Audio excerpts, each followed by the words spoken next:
புஷ்பா ராகவன் உட்கார்ந்துருக்க இடத்துல வந்து உட்கார்றாங்க. ராகவன் எந்திரிக்கிறாரு. புஷ்பா ராகவன் கைய பிடிக்கிறாங்க. சொல்றாங்க, கோயில்ல வந்து பண்ணா எப்படிங்க, எல்லாரும் பாக்குறாங்க, உட்காருங்க. ராகவன் உட்கார்றாரு. என்னங்க, கோயிலுக்கு தானே வந்திருக்கோம், இங்க கூட என்னைய விட்டுட்டு விலகி ஓடனா எப்படிங்க? நான் என்னங்க தப்பு பண்ணேன்? உங்ககிட்ட பேசுறதுக்கு எனக்கு சரியான இடம் கிடைக்கல, நேரமும் கிடைக்கல. கோயில்லையாவது என் மனசுல இருக்கத சொல்லலான்னு பார்த்தா என்னை பார்த்துட்டு அவாய்ட் பண்றீங்களேங்க.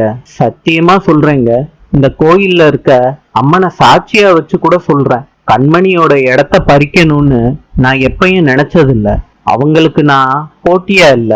ஏன்னா இப்ப நான் உங்க பொண்டாட்டி. ரெண்டாம் தாரமா வாழ்க்கப்பட்டு இருந்தாலும் இப்போதைக்கு எல்லாமே நீங்க தாங்க. உங்களுக்கு நான் தான். உங்க மனசுல கண்மணிக்கு கொடுத்திருக்க இடம் அப்படி இருக்கட்டுங்க. நாளை சந்திப்போம்.